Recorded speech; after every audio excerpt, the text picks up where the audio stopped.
할렐루야. 네. 이제 제대로 여름 날씨가 왜 나만 겪는 고난이냐고 불평하지 마세요. 고난의 뒤편에 있는 주님이 주실 축복 미리 보면서 감사하세요. 그런 거요. 잘 들어봤습니까? 예수 믿는 사람들에게요 고난이 있습니다. 그런데 우리가 대부분 생각하기를 하나님의 자녀들이니까, 또 성경에 하나님의 백성에게 축복이 약속되었으니까 교회 나가고 믿음 생활 잘하면 뭐든지 기도하는 게 이루어질 것이다. 우리는 대부분 그렇게 설교도 하고 받아들여요. 그런데 실제로 우리가 살아가다 보면 전혀 딴판입니다. 똑같은 고난이 오는데 이 고난이 낙심을 하게 해버려요. 그러면 불평이 나오게 돼 있어요. 두 가지죠. 왜 불신자는 괜찮은데 예수 믿는 나에게 고난이 오느냐? 예수 믿으면 하나님의 자녀니까 복을 받고 형통한다고 했는데 왜 고난이 오느냐? 또 한 가지는 똑같은 친구들이나 옆에 살면 다른 사람은 가만하죠. 왜 나에게만 오느냐? 나만 당하는 괴로움이냐? 그러면 자존심이 상하고 배신을 느끼게 되죠. 그런데 이 찬양을 부르는 사람은 하나님의 백성에게도 고난이 온다. 그런데 그는 불평할 일은 아니다. 고난 다음에 오는 하나님의 위로가 있고 축복이 있다. 그걸 미리 내다만 봐버리면 좋다. 견디자. 그 고비까지만 가자. 그렇게 할 수 있다는 거죠. 오늘 여러분들이 읽은 출애굽기 15장 22절부터 27절 본문을 읽고 지금 제목에 마라에서 엘림으로 했죠. 이걸 이제 알아듣는 사람이 쉽게 알아요. 여기 지금 사람은 별로 안 많은데 우리 교회에서는 뭐 1000명이나 놓고 설교를 하지만 여기 지금 한 20명 정도 보는데 굉장히 어려워. 포커스에 대한 맞추고 목사님 시분한 적이 있고 연로하시는 분들도 경험 많은 분도 있고. 그런데 주축은 지금 10대 젊은 학생들이고 청년들이고 내가 하는 말을 지금 이 사람들이 알아듣기 어려운 용어들이 많은 거라. 내가 고민을 많이 하면서 무슨 말을 하든지 쑥떡까지 말을 해도 받는 사람은 인절미처럼 받아들이시기 바랍니다. 예전 요지는 이겁니다. 애국에서 올라온 이스라엘 백성들이 430년 동안 애국의 노예 생활했습니다. 자유가 없었습니다. 자식을 놓고 마음대로 키울 수가 없습니다. 하루 종일 그야말로 중노동에 시달리는 노예 생활. 그런데 뜻밖의 하나님 모세를 보내셔가지고 너희들의 조상과 맺은 언약이 있기 때문에 너희들을 애국을 해방시켜서 하나님이 약속의 땅 가나안 땅에 가도록 해주겠다.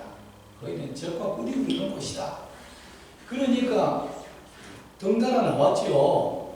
6월절이라고는 이름도 들어보지 못했던 어린 양의 피를 뿌리는 하는 절기를 가지고 저들이 애국이 탈출된 겁니다.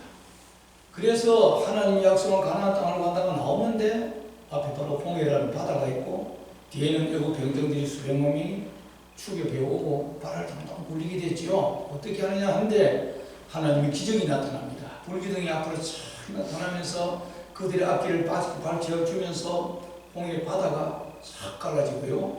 이스라엘 백성들이 신바람나게 통과하니까 뒤쫓아오던 애국 병정들은 구름 기둥이 그들을 뚫으시니까 캄캄한 흑암 속에서 헤매다가 결국에 바닷물이 합쳐져서 다 수많은 물속에 장사되고 말았다. 그래서 그 바다를 건너와가지고 육지에 올라온 사람들이 뒤를 돌아보면서 그 통쾌한 감격, 여러분 생각해봐요. 상상만 해봐도 꿈 같은 일이죠. 그래서 출애굽기 15장에 보면 모세가 찬양을 했더라. 모세의 눈길에는 미리암이 악기를 들고 춤을 추니까 모든 여자들이 덩달아서 그런 상황에서 춤추고 노래 안 부르면 이거 아무것도 아니죠. 엄청난 감격입니다. 신바람이 났는데 그 다음부터 문제가 되겠죠. 그 다음부터 저들이 걸어가는 그 길이 오늘 이 성경에 보면 수르 광야라고 있습니다. 이스라엘 백성들이 애굽에서 나와서 홍해를 건넌 다음에 계속해서 가는 것이 그냥 가나안 땅에 바로 안 들어가고 얼마나 40년 동안에 걸렸습니다. 40년 동안에 가는 그 과정이 전부 광야라고. 수르 광야, 신 광야, 신의 광야. 성경에 보면 광야라는 말도 있고 이걸 흙무지라고도 했고 사막이라고 하고 그럽니다. 이 길을 가거든. 사흘 동안이나 그때 안돼서 마실 물을 먹지 못하고 목이 타서 죽을 지경입니다. 그런데 어떤 사람들이 여기 우물이 하나 있다. 우물을 발견한 거예요. 그러니 니도 나도 할 것 없이 목마른 사람들이 그냥 달라들어서 물을 들이키는 겁니다. 그래서 뜨거이 마시든지 손으로 마시든지 그러면 시원해야 되는데 그 물이 속에 들어가자마자 썩어가지고요. 고토가 나올 정도고 창자가 뒤틀릴 정도고 고통입니다. 차라리 아무 것도 훨씬 못하지요. 그래서 원망을 할 때 모세가 하나님 앞에 기도했어요.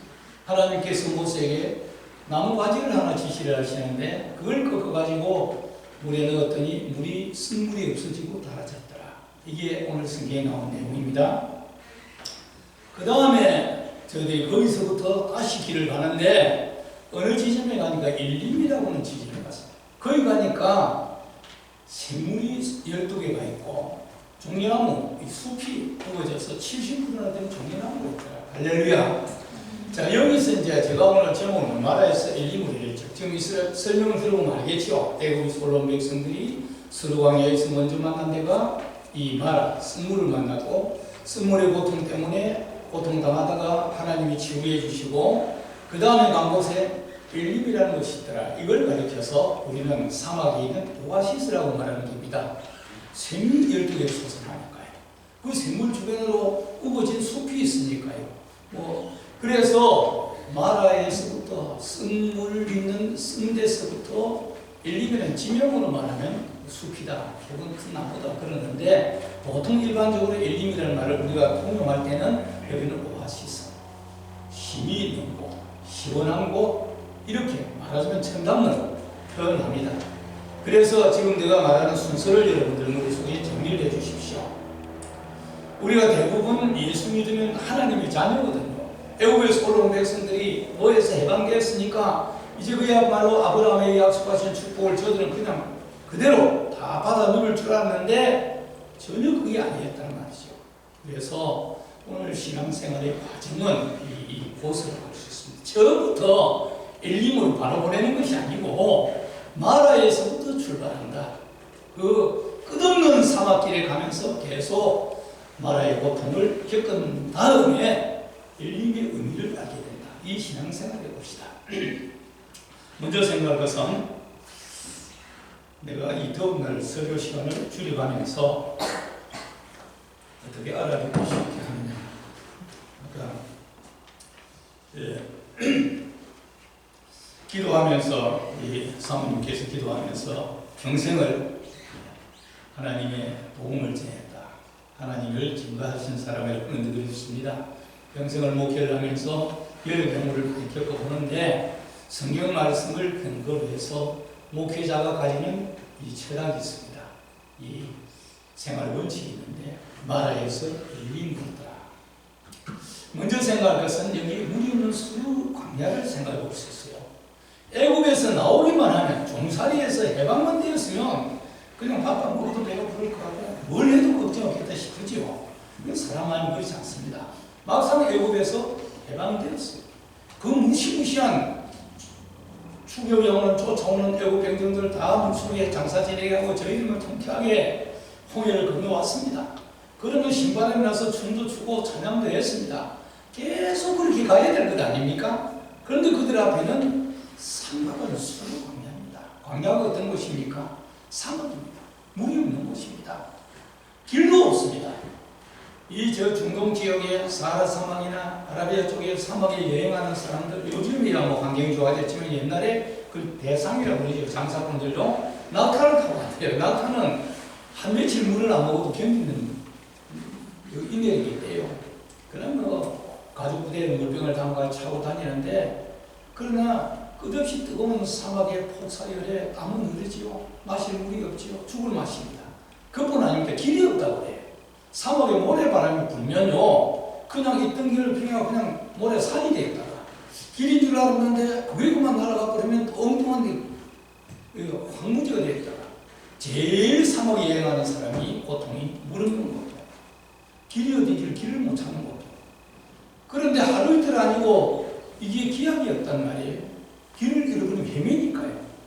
그런데 또 한 가지 기가 막히는 거는 사막에서 여행하는 사람이 이상을 본다는 말이죠. 신기루라는 말 들어봤습니까? 신기루가 나타나는 겁니다. 환상 같은 것이지요.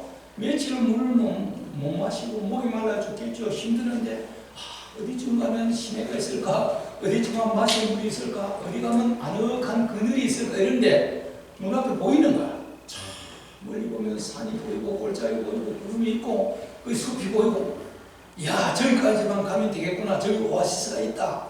그래가지고 죽기 살기로 가보면 없다는 거예요. 그걸 신기루라는 겁니다. 그래 우리가 세상 사는 사람들 신기루 잡는다는 말 하지요. 실제로 가공적인 거 있을 것도 아닌데 자기 나름대로 꿈을 가지고 이걸 가지고 환상을 잡고 설칩니다. 아무것도 손에 잡을 것도 없는 것, 이런 겁니다. 거기에다 또 한 가지 뭐가 있냐면 말하는 물이 있는 것, 이걸 지금 신기루라고 할 수 있습니다. 목이 마른 사람들이 물을 보았으면 그냥 엎어져서 마시 들이킬 것 아닙니까? 누구든지 다 그러겠죠. 그런데 그 물이 마셔서 안 될 물이었다는 거죠. 쓴 물이었다는 겁니다. 쓰디 쓴 물을 마시고 나면 구토가 나오게 되고요. 창자가 틀리게 되는 겁니다. 여러분 배를 타고 다니다가 비행기 타는 사람도 멀미를 할 수가 있는데 멀미 왜 봤습니까? 저는 고향이 섬이기 때문에 부산을 가거나 마산을 가면 배를 타고 다니고 멀미를 많이 합니다. 하도 치면요 멀미를 하면요 속에 넣으면 전부 다 토해내요. 다 토해나고 나면 얼굴이 하얗게 말라가지고 입안이 바짝바짝 말라. 구토를 하고 나면 제일 먼저 오는 증상이 탈수현상, 갈증입니다. 그러니까 수르 광야에서 그냥 마라를 안 봤으면, 우물을 안 봤으면 그대로 갔겠는데, 야 여기 우물이 있다 해서 너도 나도 마시자 서로 인심 쓰고 나눠줬더니 먹고 나서 보니 이것 때문에 희망 고문이 되죠. 갈증은 더 하게 됐고요. 더 고통스러운 것 아닙니까? 이게 우리가 살고 있는 세상입니다. 이 세상을 성경은 사막으로 표현하고 있습니다. 신명기 32장 10절에 보면 모세는 하나님께서 너희를 황무지에서 광야에서 짐승이 부르짖는 사막에서 만났다고 했어요. 우리가 사는 세상 사막이에요. 처음에 하나님이 만드신 인간에게 주어진 세상 어떤 세상입니까? 에덴이죠. 낙원이죠. 그 낙원 왜 사막이 됩니까? 창세기 3장에 보면 사탄이 들어오고 죄를 범하고 나서부터 그 아름다운 에덴이 가시덤불 먹은 건기로 상막한 곳으로 바뀌어버렸다는 거죠. 바꿔 말하면 하나님의 은혜 속에서 하나님과 교제하며 살아가는 모습은 어디든지 그 어디나 천국 같은 생활이지만은 하나님 없는 세계, 예수 없는 세상은 끝없는 사막이다. 믿습니까? 그렇습니다. 우리가 사는 세상 그렇습니다. 그런데 여기에 온갖 신기루가 있지요. 뭐 좋은 문명이 있습니다. 물질이 있습니다. 권력이 있습니다. 쾌락이 있습니다. 현대 문명 얼마나 좋습니까? 예수 믿을 필요를 안 느낄 정도로 좋은 거 있지요. 이게 다 신기루 같은 거라. 그 다음에 여기 물이 있다고 더 들이켜야 됩니다. 그게 권력일 수도 있고 재물일 수도 있고 인기나 명예나 쾌락이나 이런 걸 될 수 있습니다. 물이 목마른 입에 물이 들어오면 얼마나 시원합니까? 그런데 입안에 들어가면서부터 쓰기 시작해서 창자를 뒤틀리게 만듭니다. 토해내지 않으면 안 되게 하는 겁니다. 그러고 안 마셨던 것보다 훨씬 못하게 합니다. 우리나라에는 그런 일 많이 있습니다. 대통령이 되면 최고인 줄 알았죠. 그 대통령 된 바람에 가고 들어가고 대통령 된 바람에 자살하는 사람도 있어요. 돈만 많이 벌이면 성공했다고 하죠. 재벌집의 사람들 중에 참 불행한 사람들 더 많습니다. 탤런트나 지명도 있고 인기 있는 사람들 훌륭한 것 같죠. 그 사람들 불행하게 되는 거. 어떤 사람이 누가 텔레비전에 나서 미투 하니까 나도 미투 하다니만 그냥 쓰러지는 걸 수없이 봅니다. 세상에 참 좋은 우물 같아도 그것 때문에 쓰디 쓴 것으로 바뀌어진다. 이런 생각하기 좀 어려운 일입니다. 결론은 이겁니다. 예수 없는 세상, 예수 그리스도를 떠난 세상, 이것은 사막이다. 아무리 하나님의 백성이라도 애굽에서 종살을 하다가 하나님이 해방시켜서 아브라함과 더불어 약속한 가나안 땅에 때려주겠다. 그냥 비행기를 태워가 그 자리에 딱 갖다 주는 게 아니고 세상이라고 하는 광야를 통과하는 거예요. 거기에는 하나님의 자녀도 신령한 목사님도 훌륭한 장로님, 원사님, 자제분도 우리가 천당 가는 그날까지는 이 광야라는 세상을 거쳐가야 되는 게라. 이 아프리카나 이런 못 사는 나라, 중동 이런 데가 아니고 캐나다도, 미국도, 일본도, 뭐 우리 한국도 대단한 나라죠. 꼭 마찬가지입니다. 돈이 많이 있고 작게 있고 권력을 있고 없고 그거 상관없습니다. 많이 배우고 적게 배우고 상관없습니다. 우리가 사는 세상, 예수 없는 세상은 같은 상황이다. 예레미야 2장 13절에 그랬어요. 이 백성이 두 가지 악을 행하였다. 하나는 생수에 근원되는 나를 버린 것과 또 한 가지는 스스로 웅덩이를 만들었는데 물을 저장하지 못하는 터진 웅덩이인지라. 예레미야가 그렇게 말합니다. 하나님 없이 살아가는 세상을 그렇게 합니다. 그러면 우리는 하나님 모시고 살아가는데 왜 그러냐? 똑같이 수광야를 통과해야 되니까요. 신광야를 통과해야 되니까요. 신의 광야를 통과해야 되니 거기는 어쩔 수 없는 과정이라 이깁니다. 두 번째 생각할 것은 여기 16절에 나오는 나는 치료하시는 하나님이라 되지. 여호와라 그랬지요. 치료하시는 하나님입니다.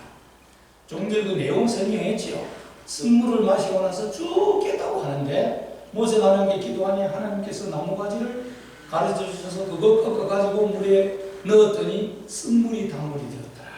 그 다음에 하나님이 25절에 보면 말씀을 하십니다. 그들에게 말합니다. 이것을 가지고 하나님께서 저들에게 법도와 율례를 정해놨다. 그것을 실험하기 위해 그랬다. 자, 여러분, 우리가 세상 살아가면서 뜻하지 아니하는 이 목마른 일, 마라의 생물 같은 일, 예고도 없이 당하는 겁니다. 목이 마른 수류광야에서 우물이 있다 해서 우물 발견한 사람은 영웅 취급을 받았겠지요. 그래야 대박 터뜨리고 되겠지요. 니도 나도 없이 들이박아가지고 달려서 물을 들이킬 때야 좋은 것 같았지요. 그런데 그것 때문에 쓰디쓴 고통을 당한다고 했을 때 그때야말로 진짜 역적 소리를 듣게 되는 거죠. 이럴 때 어떻게 해야 됩니까? 백성들은 모세를 향하여 원망을 시작했습니다. 하나님을 향하여 원망을 시작. 대통령을 향하여 이웃을 향하여 불평하기 시작합니다. 그런데 신앙의 사람들은 하나님을 찾는 거죠. 모세가 함께 기도했다는 거죠. 문제의 원인이 하나님, 해결자가 하나님. 하나님 놔주고 이스라엘 백성들은 저 아세라나 바알이나 엉뚱한 데로 가는 겁니다. 돈만 있으면 다 되는 것처럼, 권력만 있으면 전함을 걸면 다 되는 것처럼, 사람의 수단과 방법과 지혜를 가지고 다 되는 것처럼 활동을 해보라 이깁니다. 하면 할수록 보여 들어가는데 문제의 원인자는 하나님입니다. 믿습니까? 하나님께로. 그 다음에 방법이 있습니다. 나무 가지를 모세에게 지시를 해서 모세가 그 가지를 꺾어서 물에 넣었더라. 물이 따랐더라. 이건 뭘 말합니까? 그 나무 가지가 아주 쓴 물을 해독하는 무슨 약소가 있는 것입니까? 절대 그건 아닙니다. 하나님의 말씀이라는 겁니다. 그걸 이제 받아들일 때 목사님이 설교를 그리 했단 말이에요. 하면서 말 또 안 된다. 이 바짝거리는 나무 가지 이게 뭐가 되게? 이걸 갖다가 과학적으로 분석을 해보고 수학적으로 계산을 맞춰보고 설명하고 사람들 모여서 의견을 들어보고 종합하고 그럽니까? 이거는 세상 사람 하는 것이고요. 하나님의 나라는 하나님의 말씀 앞에 말씀이기 때문에 아멘하고 수용하는 겁니다. 그거 하나님 밀어주는 겁니다. 내 마음에 맞든 안 맞든 다른 사람이 동의하든 안 하든 하나님의 말씀이 그렇다고 하면 아멘하고 수용하는 사람은 되기를 바랍니다. 그거 일러줬다는 겁니다. 이제 앞으로 내가 세상 살아가면서 이 젊은이들을 많이 배우고 뭐 어대학교 때지고 어디 가서 활동할지 모르지요. 여러 가지 상황이 우리 앞에 부딪히지겠지요. 그때마다 우리에게는 목마른 수루광야의 목마름도 있고 더위에 탁 들어가는 것도 있고 또 해가 해줄지 시원하게 해줄 것 같은 생물도 있는데 이 마라의 선물이 될 수도 있습니다. 저 아가씨하고 결혼하면 평생에 행복할 것 같고 저 사내한테 시집가면 다 좋을 것 같았는데 몇 년도 안 돼서 우리나라에 송송하는 뭐 커플이 또 지금 온 세상을 터질수하게 하더라. 그런 일도 생기는 겁니다. 세상 사람들 권력만 잡으면 대통령만 되면 다 될 것 같은 사람이 내가 이러려고 대통령이 됐다 하는 사람도 있는 겁니다. 뭡니까? 그럴 때마다 누구를 찾아오고 마는 게 아니고 하나님 찾아라. 하나님께 기도하면 하나님께서 이거 하고 부채도 삼아요. 요거 가르쳐주질 않았지요. 마음속에 역사하는 방법이 있습니다. 그건 이제 교회 생활을 통해서 목사님의 설교를 통해서 자기 마음속에 성령이 작용하는 바에 따라서 그 감을 잡아 나가야 되는데 문제는 이겁니다. 성경이 뭐라고 합니다. 하나님의 말씀이기 때문에 아멘하고 일단 말씀대로 순종하는 겁니다. 이걸 하나님께서 그들에게 죽음으로 하나의 율례로 만들어 놨다는 거죠. 율례를 정했다는 거죠. 어떤 문제가 우리 앞에 광야 같은 세상 살아갈 때 무슨 일을 부딪힐지 모릅니다. 예고 없이 부딪힙니다. 그때마다 우리는 하나님의 말씀의 도리를 따라서 말씀의 법도를 따라간다. 이걸 생활의 원칙으로, 이걸 가장 하나님이 지금 안전장치입니다. 시편 119편 105절 우리가 잘 아는 성경이지요. 주의 말씀은 내 발의 등이요 내 길의 빛입니다.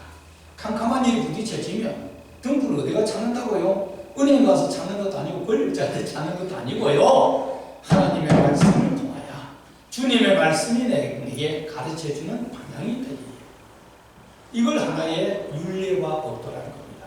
평생 살아가면서 그렇게 살아가라. 그 다음에 26절에 보면 그렇게 하면 내가 너희들에게 애국 백성들이 내렸던 그 재난이나 질병 안 가도록 너희들이 하는 일을 그냥 잘 가도록 내가 보장해 준다는 겁니다. 왜냐? 나는 치료하는 하나님이기 때문이다.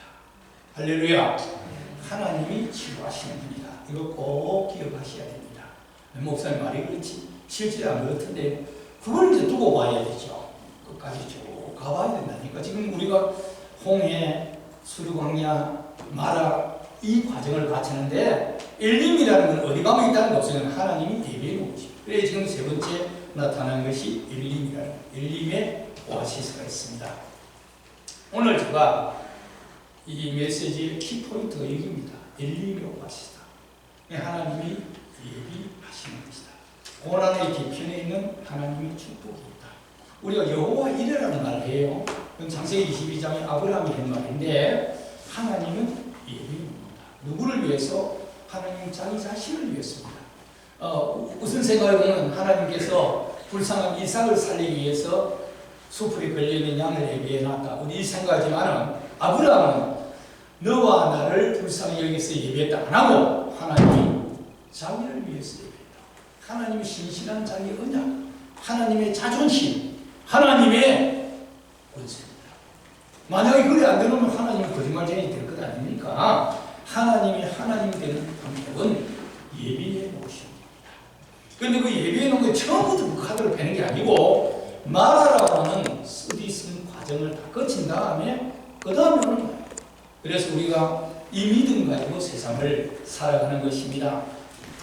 수르광야에서 마라의 쓴물의 고통을 겪고 발을 동동 물리면서 어떻게 할지 모를 때 치료하시는 하나님의 말씀을 통하여 우리에게 윤리와 법도를 주는 걸 깨달았단 말이에요.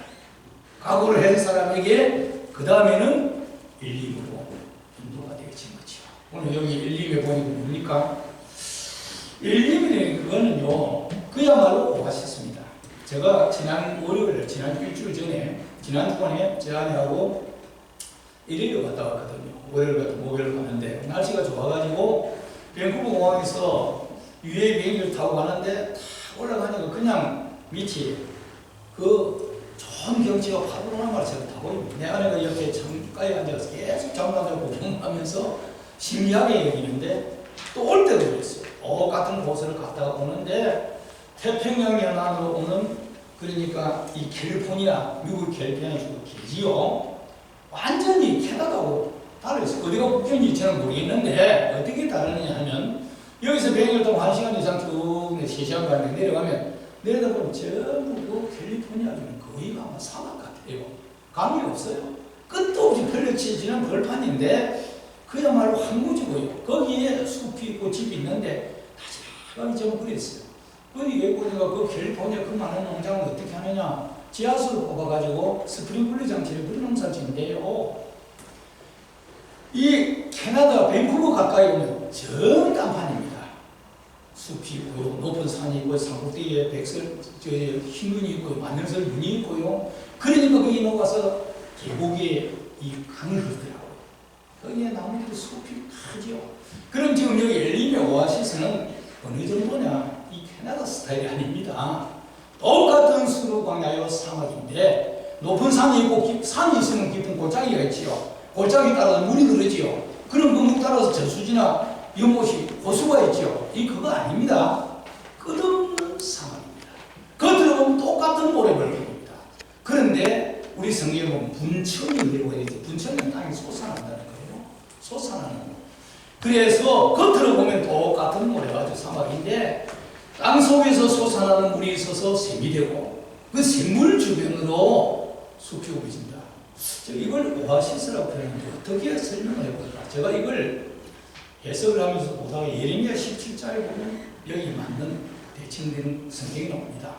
예레미야는 무릇 혈육을 믿으며 사람을 믿으며 혈육을 권력으로 삼는 자는 저주를 받은 자니 사막의 떨기나무 같을 것이요 이랬습니다. 그건 뭐냐?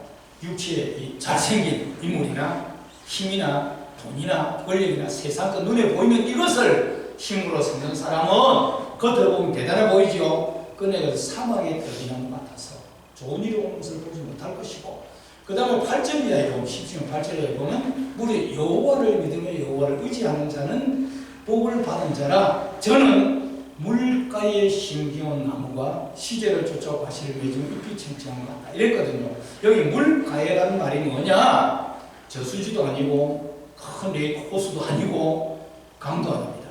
성경학자 주경학자가 해석을 이렇게 해놨습니다. 사막에 모래밭인데 지하수가 흐르는 골이 있대요. 지하수가 흘러가는 골이 있는데 이 나무 뿌리가 그 근처까지 얻어있다는 거죠. 이 말 알아들을지 못할지 모르겠네요. 겉으로 보면 똑같은 모래밭입니다. 똑같은 나무고요. 거기는 시내도 없고 개체도 없고 개울도 없고 없습니다. 똑같은 모래밭인데 사막에 떨기나무라는 거, 자기의 육체, 혈육, 재물, 권력, 세상의 눈에 보이는 것을 힘으로 생각하는 사람은 뿌리가 메말라 했으니까 다 들어갈 수밖에 없어요. 그러나 겉으로 보면 똑같은 세상인데 그 영혼이 물 그는 지하수에 흐르가는 골인데요. 거기까지 뻗어 있으면 가뭄에도 걱정 안 해도 되겠죠. 이걸 어떻게 생각하십니까? 예수 그리스도를 모시고 살아가는 사람이죠. 같은 학교에서 클래스메이트, 또 사업하는 사람, 세상에서 이웃 사람, 겉으로 보면 밥 먹고 잠자고 똑같습니다. 그러나 그 마음 속에 예수가 있는 사람은 달라지죠. 요한복음 4장 14절에 뭐래요? 예수님은 내가 바로 생수라고 했지요. 요한복음 7장 35절에도 보면 내가 바로 생수다. 내가 주는 물을 먹는 사람은 영원히 목마르지 아니하도록 그 마음 속에서 생수의 강이 흘러넘치리라. 할렐루야. 이게입니다. 예수님을 마음에 모시고 사는 사람에게는 성령이 함께하는 사람이라서 똑같은 세상 소상하고 돈 없고 재미없고 이런데도 얼굴에 근심이 없습니다. 물론 밥 안 먹으면 배고프고 속상하면 기분 나쁘면 된다고 하죠. 그러나 그럴 때마다 우리가 아까 여기 마라에서 하나님께 나아가듯이 은인자 하나님의 주여하고 하나님께 기도, 하나님의 말씀을 믿습니다. 교회와 예배를 드립니다. 목사님의 설교를 듣고 그 말씀을 내가 실천하려고 노력을 합니다. 그럴 때 나도 모르게 내 속에 하나님의 영 성령이 작용을 합니다. 밖에 나가서 전혀 안 되는데 찬송을 들고 찬양을 할 때, 여러분 기타를 치고 찬양을 할 때 나도 모르게 그 찬양이 내 마음에 확실 때가 있습니다. 그러면서 주여 소리가 나오고 은혜가 되죠. 똑같은 성경, 목사님이 여러 번 들어본 성경, 내가 늘 읽은 성경인데 어느 때 보면 이 성경이 내 눈을 열게 되고 마음에 와서 박힙니다. 그렇습니다. 이게 우리가 그래서 일주일 동안 분주하게 살다가도 주일날 교회만 예배드리는 겁니다. 은혜 생활을 하는 겁니다. 이런 사람은 겉으로 보면 똑같은 모래밭 사막이라도 그 뿌리가 우리 영혼의 깊이가 생수의 동전인 예수님과 연결되어져 있겠죠. 며칠 전에도 내가 여기 와서 뉴스 보니까 우리나라에 이름 났던 유명한 사람이 극단적인 선택을 했다 소리는 거죠. 잘 모릅니다. 대단한 인물들이 의지할 데가 없으니까요. 영혼이 기댈 데가 없으니까요. 그런데 우리는 그보다 더 악한 상황, 열악한 상황이 가도 보이지 않는 물 근원에 지하수에 물이 흘러가는 곳에 영혼의 뿌리가 거기 다 있다 이거죠. 성령께서 그때그때 하나님의 말씀을 통하여 우리 마음의 감동을 통하여 그리고 내 자신이 누구 앞에 가도 당당하고 교만했던 녀석이 주님의 얼굴 앞에 서면 하나님이여 나는 주님입니다. 내가 부족합니다. 내 손이 허물이 많습니다. 겸손해지지 않습니까? 그러고 나면 우리는 풀려가게 돼 있어요. 이런 은혜가 있기를 바랍니다. 내가 지금 예림과 오아시스를 뭐라고요? 생수에 그는 예수님 모시고 살아가는 우리 성도들이라고 했습니다. 또 한 가지는 그리스도는 이상적인 그리스도는 가정입니다. 예수 믿는 가정입니다. 좋은 집에 살고 모든 문화생활을 하는 사람은 행복하다고 생각합니까? 나는 다른 나라는 모르고 우리나라에는 그렇지 않습니다. 한때는 내가 참 그 권력이 정상에 있는 고위층하고도 가까워서 몇 년 동안 같이 예배도 드리고 같이 밥도 먹고 그렇게 했습니다. 대통령 별거 아닙니다. 대통령처럼 불행한 사람이 없다고 그런 얘기를 하더라고요. 대통령이 되고 아주 재벌의 집이 되고 인기 절정에 있는 사람이라고 해서 오죽하면 그 사람들이 한갑지에 마약을 쓰고 그런 짓을 할까요? 그 영혼이 얼마나 그런 짓 같으면 싸울 일도 없겠죠. 그런데 부부 갈등은 더 심하고 그런 사람들이 이혼한다고 나는 내가 성경은 뭐라고 합니까? 혼외자가 있었습니다 하고 고백하는 사람도 있고 왜 그럴까요? 남보기에는 화려하게 한 사람, 재산도 별로 없는 것 같아도 또 경우에 따라 가족들 중에서 지치가 불편하거나 병약한 사람이 있어요. 그러면서도 세상 살아가면서 당당하게 절망하지 않고 살아가지요. 가족끼리 서로 사랑하고요. 바깥에 가서 피곤하게 일하다가도 어디가 속상해 있다가도 집에 들어가면 아내가 가정에 아내가 있고 자식들이 있고 거기에서 서로 행복하게 살아가는 게 있지 않습니까? 예수님 모시고 살아가는 가정입니다. 예수님은 생수의 근원인가요? 밖에 나가보십시오. 아무리 화려한 음식 먹고 좋은 옷 입고 다니고 남에게 대단한 인기가 있는 것 같아도 그 마음속에 메말라가지고 살겠다 못 살겠다 가정의 불행이 얼마나 많은데요. 그래서 우리가 주님 모신 가정, 온 가족들이 예배하고 기도하고 성령과 동행하는 은혜의 생활하는 것, 이것을 가리켜서 오아시라는 이 상박한 세상에 우리 가정이야말로 엘림과 같은 이런 은혜가 있기를 바랍니다. 제가 가정이라고 해도 교회입니다. 이상적인 교회입니다. 교회를 오아시스로 표현을 합니다. 교회가 생수의 샘이 있는 곳입니다. 에스겔 47장 1절에 보면 에스겔이 그걸 환상하고 왔어요. 하나님의 성전 지방에서 물이 스며져 나오더라. 이게 한 바퀴 돌아가 밖을 나가면서 실개천처럼 되던 물이 점점 불어서 개울이 되고 강이 되고 바다에까지 내려가니까 이 물이 흘러가는 유역에 메마른 땅을 적셔서 옥토가 되고 거기에 모든 수목이 우거지고 과실이 우거지고 바다에 내려가면서 죽어있는 물을 살리니까 바다에 어족들이 형성되더라. 이 하나님의 성전에서 생수의 근원이 바로 시작이 되어가지고 흘러가는 적조 주변의 모든 유역에 땅을 기름지게 하고 그러니까 거기가 나원이 되더라 이거죠. 바다에까지 내려가 죽어있던 물을 살리니까 어족이 모든 고기들이 애들이 모여오고 어부들이 와서 물질적으로 부유한 세상입니다. 하나님의 교회가 그런 역할을 한다는 말입니다. 우리나라의 기독교의 복음이 들어오고 나서부터 교회를 통하여 공급된 은혜로운 생활이 우리를 나라를 바꿔놓고 있지요. 여러분 사람이 많고 적고가 아닙니다. 이게 문타우리까지 와서 공부하는 사람, 개지에서 일을 살아가면서도 이민생활하면서도 잠시 주일날에 교회 모일 수 있다는 이게 바로 나는 오아시스라고 생각합니다. 흔히들 사람들이 생각하기에 우리나라 같으면 뭐 명성교회니 사랑교회니 순복중앙교회니 순가명에서 모이는 대교회를 생각하는데 그거 아닙니다. 건물이 말하는 것도 아니고요. 교회 재정이 얼마나 많으냐 그것도 아니고요. 교회 프로그램이 어떠냐 그것도 아닙니다. 여러분들 아이들과 같이 나와서 목사님과 같이 찬양하고 찬송 부르고 하나님 말씀 같이 나누고 또 좁아가지만은 음식을 나누면서 얼굴 보면서 주고받는 이 사랑의 식탁 여기가 바로 오아시스라고 저는 그렇게 생각합니다. 겉으로 드러나는 것 아닙니다. 흘러가는 물이 아니고요. 고여있는 강도 아니고요. 깊은 산도 계곡도 아니고요. 땅 속에서 보이지 않는 지하수에서 부처님이 솟아나는 뜻이 여러분들 성령께서 이 교회를 통하여 구원받은 하나님의 백성들의 마음속에 자동할 때 우리가 다 같이 예수님의 마음을 공명하고요. 또 여기서 서로 사랑하는 마음 그리고 끝없는 평화와 희망을 이루어가는 오아시스가 되기를 바랍니다. 말씀 마칠게요. 마라에서 엘림이라고 그랬죠. 이걸 사자성어로 말하면 선우불락이라고 알아듣습니다. 먼저 괴로움이 먼저 오고 후에 즐거움. 세상 사람 안 합니다. 선악 후폭우 이렇게 합니다. 세상 사람은 처음에는 굉장히 좋다가 사탄관리 메타 뒤에는 쓰디쓴 길로 갑니다. 하나님의 교회는 십자가와 고난이 있고 부활과 있는 겁니다. 믿으시기 바랍니다. 오늘의 우리에게 힘든 과정을 누구든지 광야 같은 세상에 다 당하게 되어 있어요. 그렇다고 해서 우리가 신기루 잡듯이 쓰디쓴 말하게 부르던 무조건 드리기는 아닙니다. 하나님의 열성은 갈 때가 있고 가서 안 될 때가 있습니다. 해야 될 일이 있고 해서 안 될 일이 있습니다. 하나님의 말씀이 뭐라고 하느냐, 이 도리를 쫓아서 이걸 하나님께서 우리에게 주신 윤리와 규례라고 했죠. 법도라고 했죠. 그 틀대로 살아가면 결국에 하나님께서 예비에는 불림이 있지 않습니까? 이 확신 가운데서 승리하는 사람들 되기를 바랍니다. 기도드리겠습니다.